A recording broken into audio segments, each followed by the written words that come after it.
Welcome back, everyone, to episode 47 of the Tricks and Traps Speedrun. So I'm coming into today, rated 2115, and now I'm beginning the quest to 2200. Let's hop into the first game. Okay, first opponent, playing Antonio das Mortes. We'll stick with King's Pawn. We have a Sicilian. Let's play Knight F3. I do enjoy Knight C3, Grand Prix attack, but we can have some fun here. I'll play B4, the Portsmouth Gambit. Somewhat of a delayed wing gambit. The idea is to deflect the pawn away from the center, and pretty sure A3 here. To be honest, I haven't studied this opening in depth from the white side, but I'll improvise. Down a pawn. Got this bishop. Play D4. Got the center pawns. Yeah, already imbalanced. I think I want to play bishop D3 and knight BD2. And a gambit like this can sometimes lead to long-term compensation, especially black is trying to be solid. Might be hard to generate tactics or initiative straight away. The one move I want to consider, though, is D5 to attack the knight. And if the knight moves here, I could take and bishop B5. There's forcing lines to calculate. D5. Take. Let's start with D5. We'll see what black does.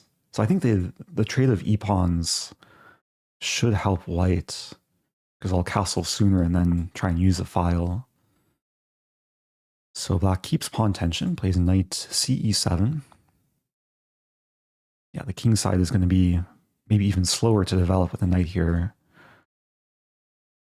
Now I'm wondering, like bishop B5, bishop D7, takes, sack a bishop. Not sure if that actually works, though. Actually, a simple line is just takes on E6, and then D6 is hanging. Yeah, take, bishop takes. I take with bishop. And bishop B5 is still a resource. Okay, let's start with this. Black pre-move pawn takes. And now I can take on D6. Yeah, I think the opening paid off. Was not relying on memorized theory, but just kind of relied on activity. And now I won back the pawn. It looks like initiative will continue at pawn E5. Could keep developing knight C3 also. The drawback of E5, even though it cements the bishop, it gives away the D5 square, but then C4 is a possibility. I'm kind of torn. Both these moves look good. Knight C3. I think I like knight C3 better. Just trying to accelerate development. And there's an idea to play knight B5 and just go in for the kill. Go in for the fork, I should say. A6. So black's trying to control B5, but the A-pawn's pinned. So I could still play knight B5. If takes, then yeah, that looks really good. And after knight B5, I don't see how black effectively defends C7. So the tactics are flowing. And the king could try and run and then hide. But then the minor pieces are swarming in. Bishop C4. E6 is going to be a long-term weakness. Okay, so I win the exchange. I'm now threatening to take the pawn with check. The bishop's pinned on the back rank. Yeah, tough position for black. E4 is hanging. But then I take, and I'm going to be up material.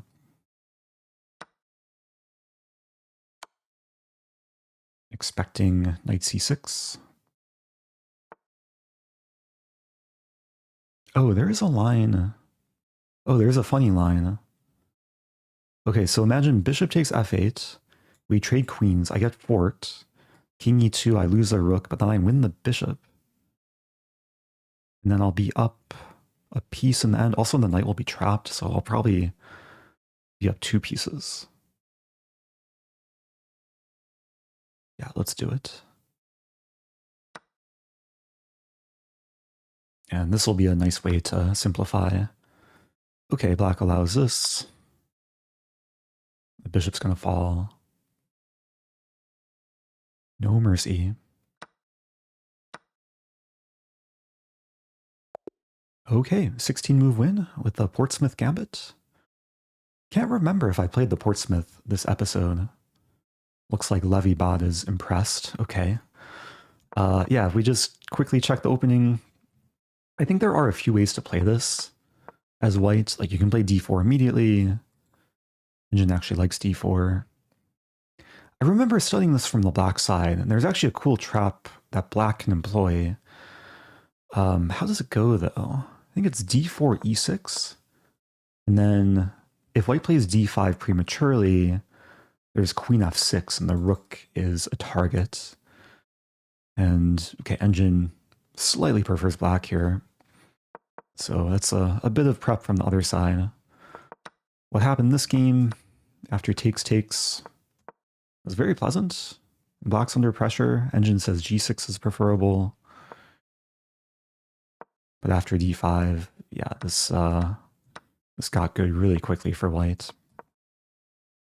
So that win brings me to 21-21. Let's keep it going.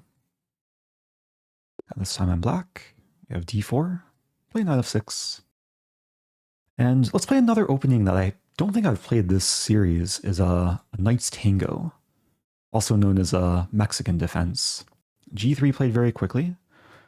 So the point of this opening is to get this quick e5 move in. And very often, yeah, if white plays this, then there is a choice here. I could start with bishop e4 or play knight e7. Bishop b4, bishop d2. Okay, I'll start with knight e7. So this is not a gambit. There are some similarities to the Budapest, though. Like very often you can get this structure from a Budapest gambit declined when white plays d5. And generally, I enjoy playing this structure because black's plan is very clear. I'll put the bishop on c5. And the ideal setup is pawn d6, and then eventually attacking on the king side, especially with the knights already on the king side. They're not only good defenders, but also good attackers. And there might already be some traps, like if bishop g5, I can take on f2 and then win back the bishop. Oh. Okay, did I just prophesize the tactic? Yeah, this looks pretty straightforward. This is a tactical theme you usually see at the lower rating levels. But I think, yeah, my opponent maybe did not sense the danger. And sometimes d4 players can be maybe a little bit more complacent.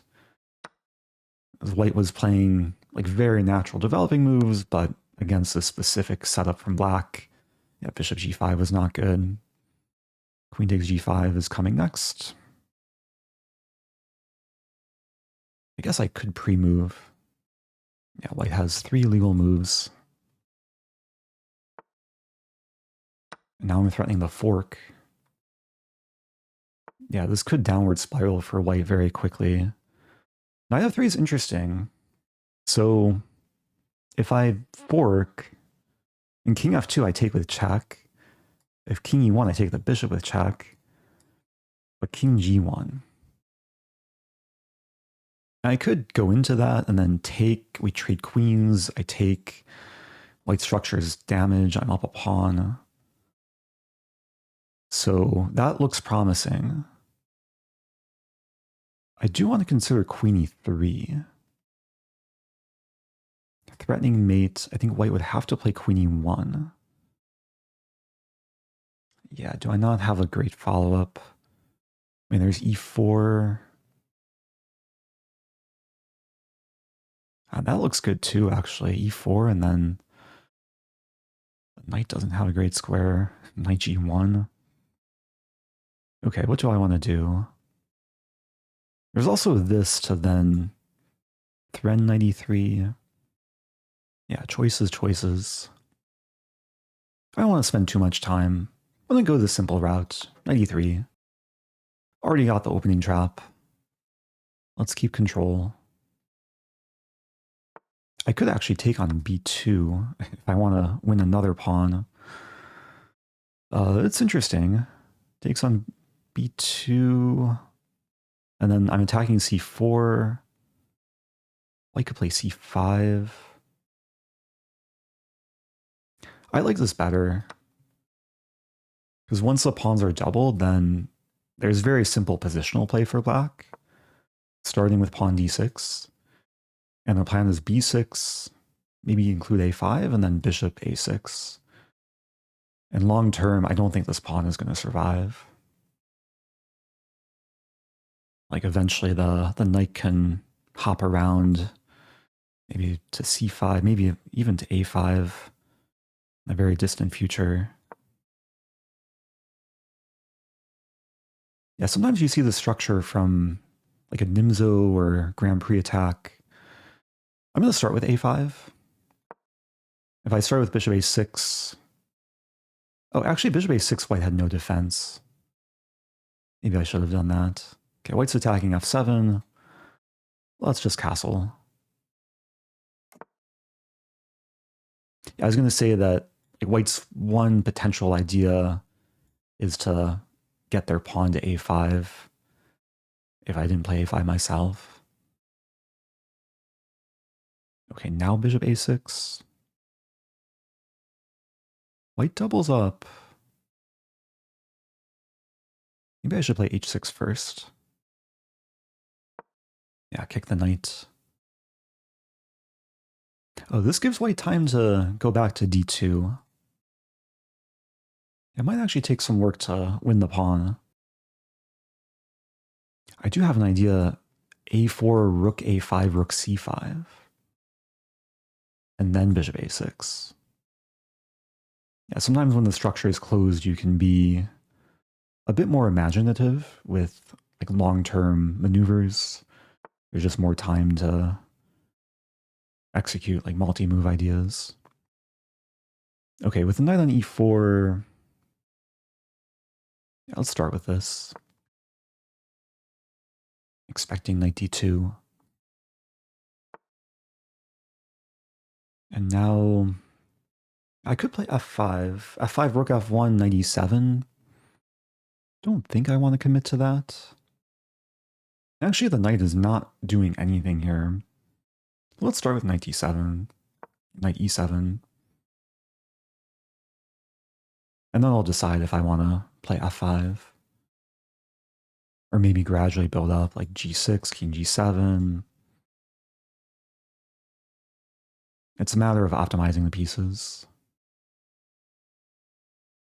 I like g6.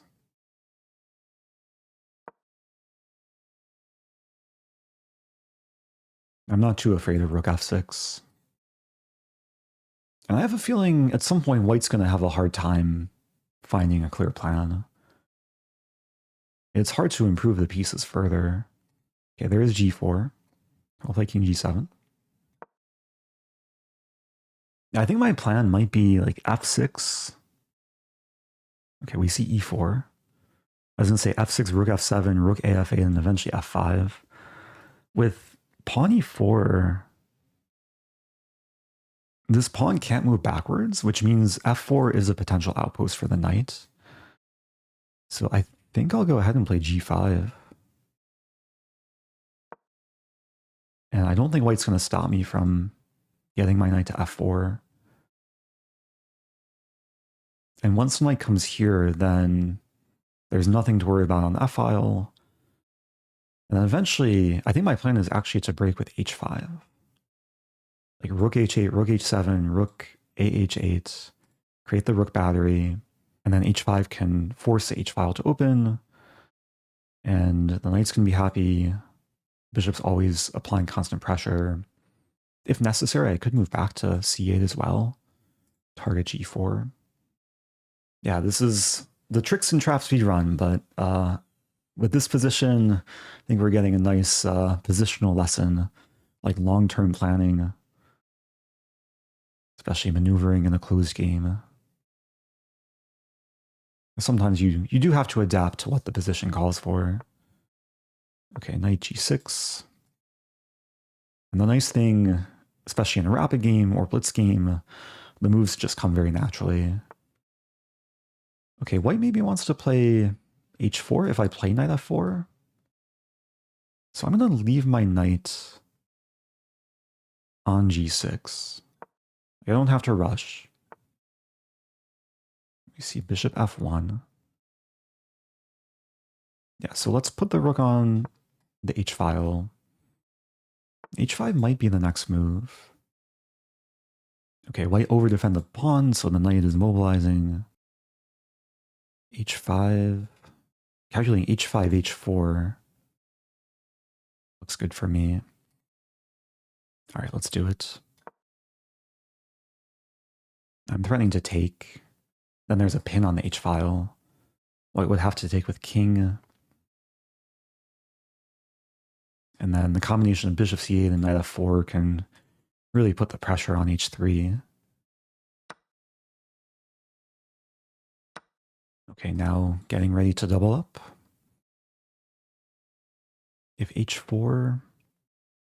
The thing about h4, it's not really making a threat because of the pin. So I still double up. Yeah, maybe white should have considered like somehow playing knight f1 to e3 to f5. It was hard to do because, yeah, the knight was tied down to defending the pawn. So maybe white did not have a feasible way of getting the knight here. Okay, this aligns with the rook. But is there a threat? I don't think so. I think I can just play rook h8. I mean, there's knight d4 to hit the rook, but then I take. And I'm always happy to get two pieces for a rook. And yeah, if nothing changes, then I can have potentially 4 attackers against h3 pawn. Actually, potentially 5 attackers. Bishop c8, knight f4, and g4. g4 would create the pawn-bishop battery. So diagonal battery, the file battery. Okay, so rook's attacked. Rook h4. Rook h4, the knight moves back. Oh, but then I win the pawn. Okay. We might see bishop g4. Bishop could kind of intrude. But still really nice looking. I mean, knight f4 on tap. And the recurring issue for white is at any given point, either the bishop or the knight will be tied down to c4. So it's hard for white to fully optimize everything. Yeah, f4. Yeah, so knight f3. Should knight f3, I wonder if I can take. Oh, there's some funny lines. Okay, taking here doesn't work.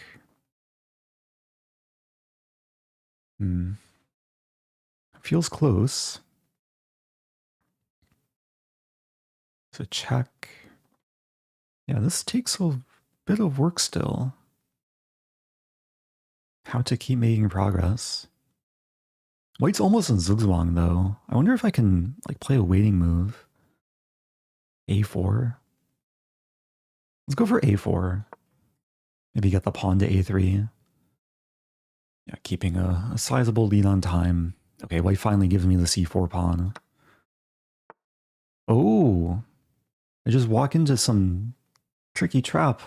Wow. I got a little bit careless. Wait a minute. It should still be good. Bishop d3. I'm getting forked. Hmm. Okay, king g6. Everything's still under control. I should not have allowed that though. King g7. Yeah, there's no fully open vials, so the rooks can't do too much damage. I'll put the bishop on c4. Or, should be 2. There's also knight h5 check.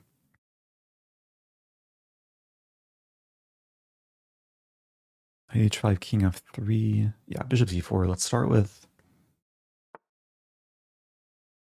Okay, now I have knight e2 to win this pawn. I have to watch out for the c-file opening. How to do this? e5.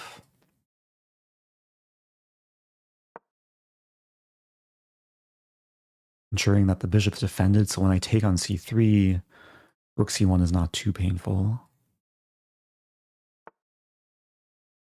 Okay, that prevents knight e2. Thinking knight d3. And then get the knight to c5 and pressure e4.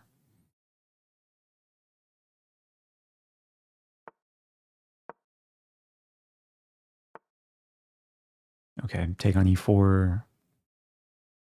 Leads to some trade. But then the pawns are ready to advance. King g6. Yeah, the rooks really can't do that much. f5. Rook f2 is met with f4. And this pawn's going to fall. There's actually some mating ideas. King g4 takes, and then bishop e6 is hard to stop.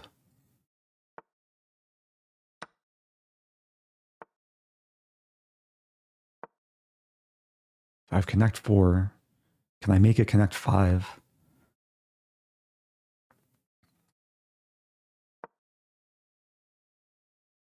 Yeah, keeping the improvements coming. King f5.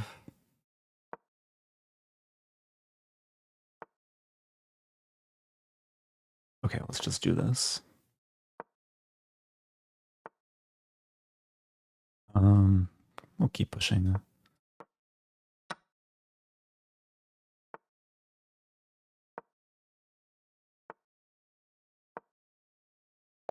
Okay. Fun game. Maybe not the cleanest conversion. Slipped up with a fork. But hopefully a nice instructive game, especially from this opening. Yeah, usually if white allows e5, then it's a move to go for. I should also note d5 is not too dangerous. I don't think it's even objectively that great for white after knight e5. Lacks ahead in development. Very often e6 will come and white's center is a bit overextended. So yeah, against g3 or knight c3, e5 is the go-to move. Against knight f3, I think this is the best way to play against a knight's tango.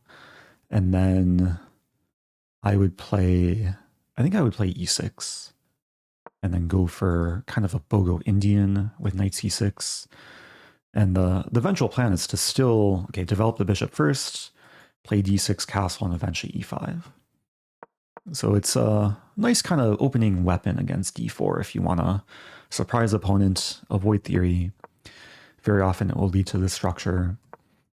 And yeah, bishop g5. Walked into the early trap. And going forward, yeah, did I have anything better? Engine does like queen e3 and then queen b6. I was considering this. I wasn't sure about knight a4. That's queen a6. Yeah, I decided to keep things a bit simpler, more positional. I should have just played bishop a6 here. This would have won the pawn immediately and probably made my life a lot easier. But again, had a nice positional lesson going forward. Yeah, I probably had a better way to do this. Taking was a mistake, but it's still much better for black, given what happened in the game. Okay, well, let's move on. That brings me to 21, 29. We'll do one more. Black again, playing Skylar 996. Pawn e4. Stafford Gambit time. King's Gambit time. Let's play the Falkbeer Countergambit. This is one of the first weapons I learned against the King's Gambit. It's a fun opening. So I'm down a pawn, but I get some lead in development. Bishop b4. There's a line bishop d2 and then e3. Get some initiative. Yeah, this is also a line. Queen d3. I really remember queen. How's it go? Some theory with queen e2, but I'm not sure if it was that position or maybe something else. So queen d3 obviously attacks the knight. And there's also some ideas for white of queen b5. So I have to be careful. Like the first move that came to mind is bishop f5, but I think that just blunders the bishop. So actually there's a weird line here, and then knight c6 takes and then takes. Nah, I don't think that works. So another move that comes to mind is just castling. Because if takes, I have this. I think I'll do it. Yeah, let's do it. The e-file is very important. And it's a common theme in this opening. With the fully open e-file, white's king uncastled. So white is trying to castle queenside. And ideally, I'd like to seize initiative and not let white castle. I mean, I could potentially take on c3. And candidate moves are bishop f5, which actually looks good. Because then I'm threatening discoveries. I mean, probably just knight takes e3 or knight g3. And where does the queen go? Bishop f5, queen here. There's c5. There's also queen h4 check. Queen h4, g3, take.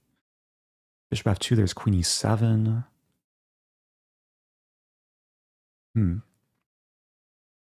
I like both options. I think I'm drawn to bishop f5 a bit more. Save queen h4 for maybe this move. Wow, so g4 played instantly. I think queen h4 is like almost lights out for white. Because the pawn doesn't have g3, and yeah, bishop takes g4 comes with check. Let's take this a little bit slow. And there's takes with bishop or queen. Oh, there's just, yeah, there's knight takes c3. I win the queen. Okay. Yeah, that's why you slow down, because this was like the most obvious move that I saw first, but yeah. Quick game, 10 move win. So maybe that balances out the previous game I played was much longer. A couple quick games this episode. We'll quickly analyze. So yeah, I'm trying to remember the theory. So here, like knight f3 maybe? Oh, this is already better for black.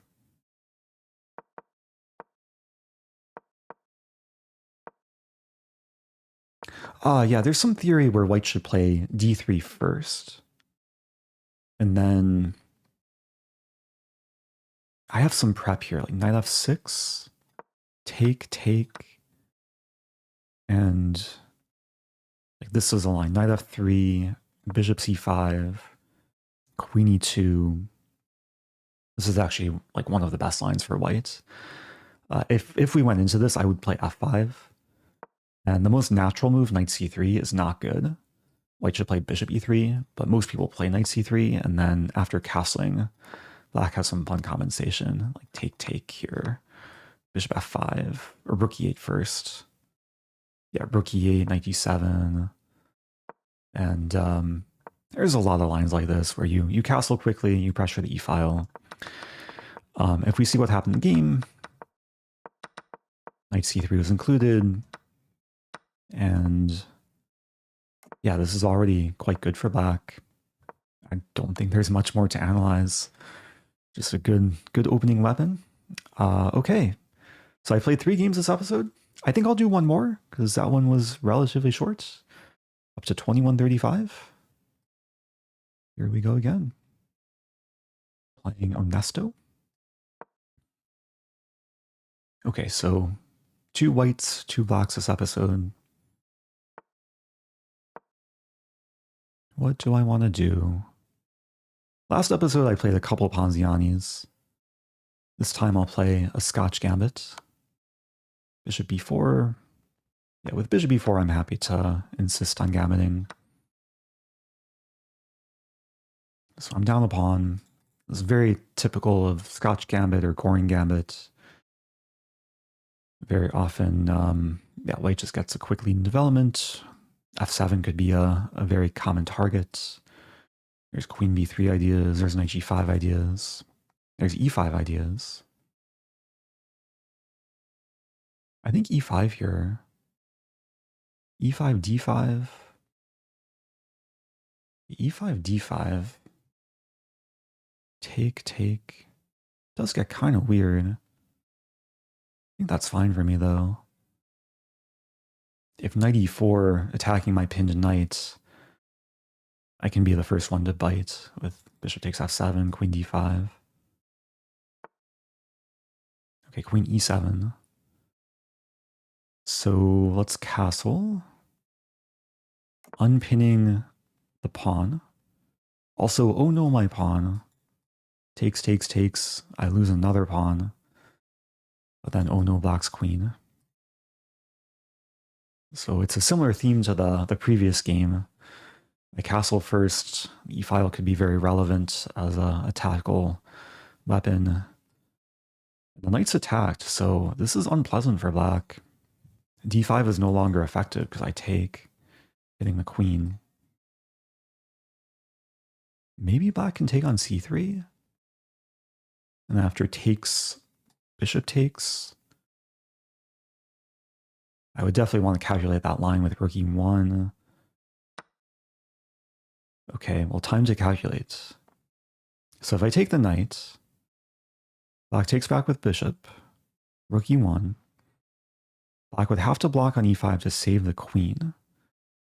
Let's say knight e5 takes, bishop takes. I want to play f4, but then there's queen c5 check. And the bishop's vulnerable. And the simple option is to take back on c3, leave the knight attacked. But one more time, takes, rook e1, knight e5, take. Do I have queen h5? Maybe queen d5. Queen d5 is a nice inclusion, because I hit the bishop, I provoke this or this, and then f4, bishop's still pinned and there's no queen c5. I think that's the way to go. One more time. Takes, rook e1. I didn't look at bishop e5. Now, bishop e5 could be different. But no, I think it's very similar. Still queen d5, f4. Oh, but then there's knight f3 check. The rook's not defended.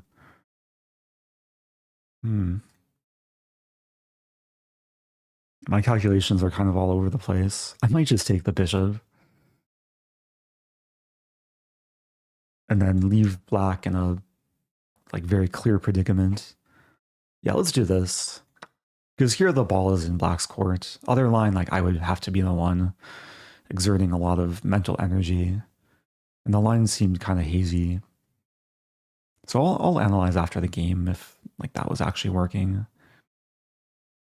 but this is sometimes a practical decision you have to make, especially in rapid or blitz chess, when yeah, you don't want to burn all your time on a line that seems unnecessarily messy.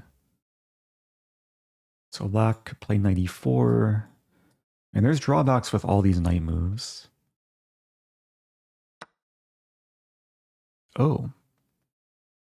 I just assumed this didn't work because takes in rook e1, but there is knight e4. Okay. I think this should be a bit simpler though. So let's take first. Rook e1.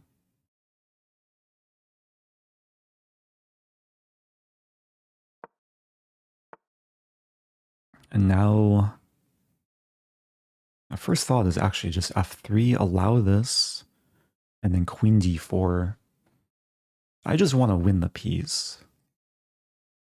I'll have two bishops. Black will have, what, two pawns for a bishop? Let's do it. Yeah, queen d4 is an important resource here.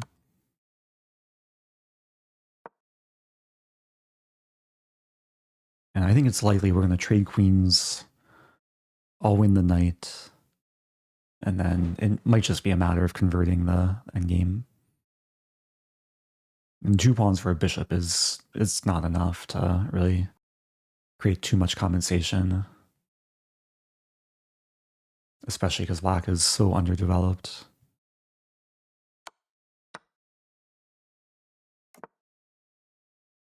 So castling. So now I do have an interesting choice. I could take with the pawn, get the center, or I take with rook, controlling the file. Rook takes is more attractive. I think the file is actually quite useful here, making further progress.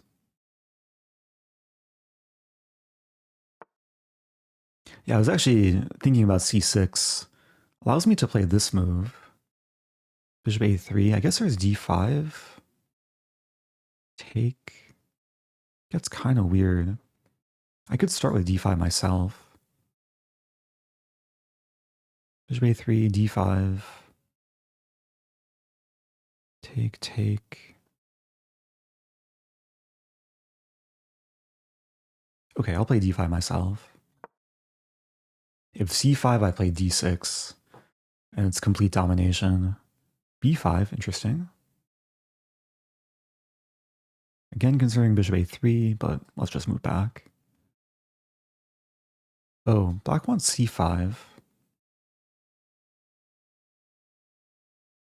Okay, let's be a little bit careful here. Bishop e3, c5. And if I play d6, there's bishop b7, rook e7. It still looks really good. c4, bishop c2. This might be a little bit more precise, not giving black the option to play c5. And if takes and the pawns are very weak, I'm going to play bishop d3. Because bishop b3, c5, then I think it would lead to a position that's easier for black to play.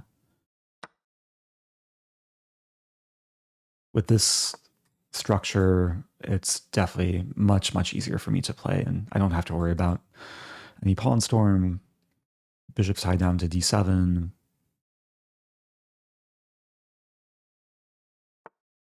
b5 is also attacked. Is it worth spending a move to take it? I guess bishop e7's coming. I don't want to take too long here, so let's just take the pawn.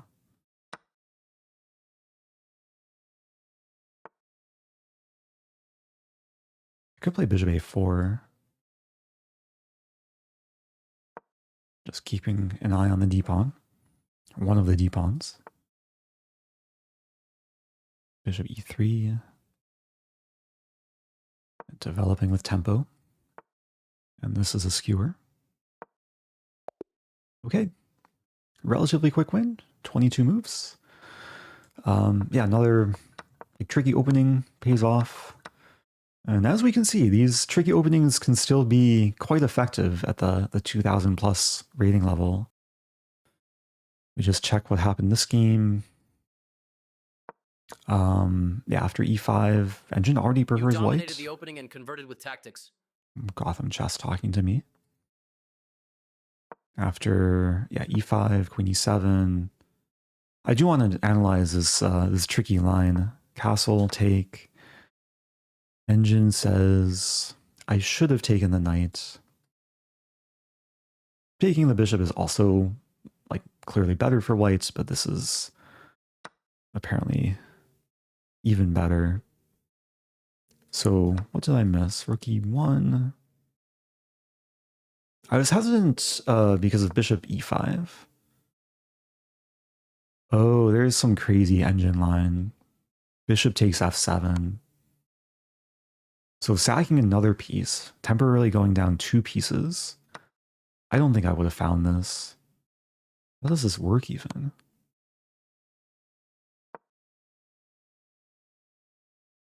White's down a pawn. I guess, yeah, there's just very strong compensation.